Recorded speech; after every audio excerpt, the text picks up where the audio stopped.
Pemirsa apa kabar? Mari kita ikuti Warta Berita PTS tanggal 11 Juli.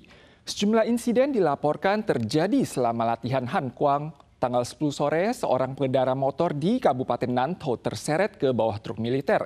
Untungnya ia hanya mengalami luka ringan. Sementara itu, insiden kendaraan lapis baja yang menyerempet 4 unit mobil warga akibat jarak pandang buruk pada larut malam juga dilaporkan terjadi di Taoyuan. Kamera pengawas merekam seorang pengendara motor listrik tertabrak hingga terseret ke bawah truk militer. Untungnya sasis truk cukup tinggi sehingga pengendara hanya mengalami luka ringan dan berhasil merangkak dari bawah truk sendirian. Polisi menyatakan pengemudi dan pengendara tidak berada dalam kondisi mabuk. Insiden ini diduga disebabkan oleh faktor titik buta saat berkendara. Sebuah tank yang sedang menjalankan latihan militer menabrak 4 mobil di pinggir jalan pada larut malam. Untungnya tidak ada korban cedera. Kecelakaan ini diduga disebabkan oleh jarak pandang buruk dan kurangnya pemahaman terhadap kondisi jalan saat berkendara di malam hari. Walau taifun telah berlalu, Taiwan masih terdampak oleh sabuk bertekanan rendah dan hujan berkelanjutan.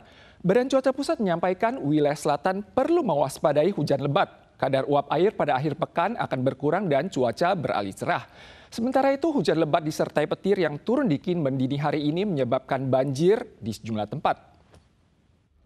Hujan lebat disertai petir melanda Kinmen tanggal 11 dini hari. Curah hujan melampaui 141 mm dalam 8 jam, mencatat rekor akumulasi harian tertinggi pada tahun ini. Daerah dataran rendah termasuk Jinsa dan Jinhu juga dilanda banjir. Jalanan tergenang dan mobil terpaksa nekat menerobos banjir. Kerbau pun terjebak dalam sawah yang tergenang menjadi danau. CWA menyatakan wilayah barat masih akan turun hujan singkat sporadis atau hujan petir berkala pada hari Jumat. Sementara wilayah selatan juga perlu mewaspadai hujan lebat berdurasi singkat. 在明后2天呢，预估是高压逐渐的增强，所以天气上各地会转为多云到晴。午后是在局部会有些短暂雷阵雨。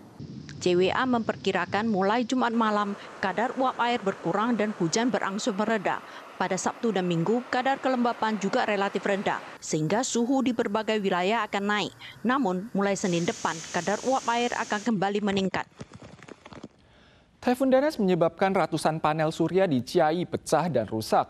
Warga yang cemas bahwa hal ini dapat menyebabkan polusi terhadap lingkungan mendesak pemerintah untuk segera membersihkannya. Ditjen Energi Kementerian Perekonomian menyampaikan akan segera melakukan pembersihan sekaligus memperkuat upaya reparasi selanjutnya.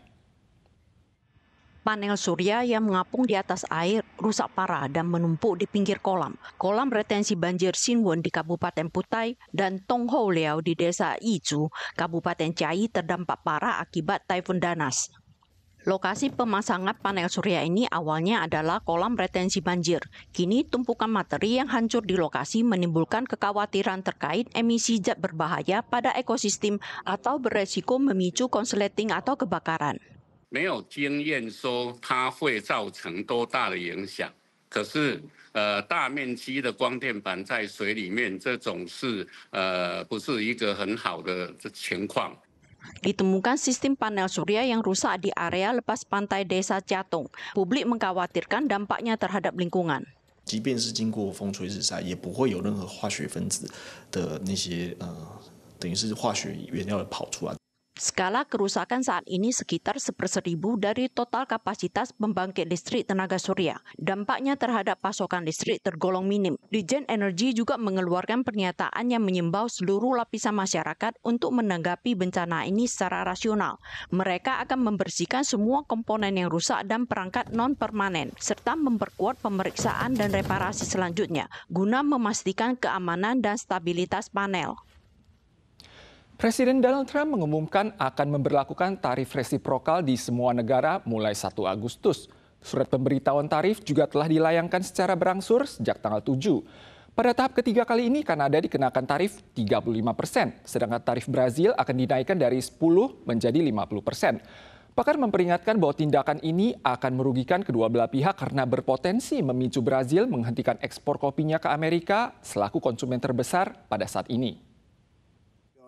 Tanggal 10, Presiden AS mengumumkan tarif bea masuk tahap ketiga dengan mengenakan tarif 35% terhadap Kanada yang berlaku per 1 Agustus. Trump berencana mengenakan tarif dasar sebesar 15% atau 20% kepada sebagian besar mitra dagangannya. Brasil dikenakan tarif tertinggi sebesar 50%. Hal ini dikhawatirkan akan memicu lonjakan harga kopi dan jus jeruk di pasar AS. Saat ini sepertiga komoditas kopi dan separuh jus jeruk di AS dipasok dari Brasil. Presiden Brasil mengecam kenaikan tarif sepihak oleh AS merupakan tindakan yang tidak adil. Kasus beredarnya paku dan benda-benda tajam lainnya yang disinyalir sengaja ditebarkan oleh oknum tak bertanggung jawab di sejumlah jalan utama kota Jakarta telah menjadi masalah pelik bagi pengguna jalan setempat. Menanggapi hal ini, ada warga yang menggalang sebuah tim untuk membersihkan ranjau di atas jalan. Jumlah ranjau yang berhasil dikumpulkan selama 7 tahun dari 2010 hingga 2016 saja sudah mencapai bobot 4 ton. Petugas berseragam mengatur lalu lintas sambil menyusuri tepi jalan di kawasan Jakarta Pusat. Mereka menggunakan lingkaran magnet yang diikat pada batang besi untuk membersihkan jalanan dari benda-benda berbahaya. Setelah mengarungi jarak setengah kilometer, tim relawan berhasil mengumpulkan segepok logam tajam, mencakup paku, baut, dan serpihan rusuk payung.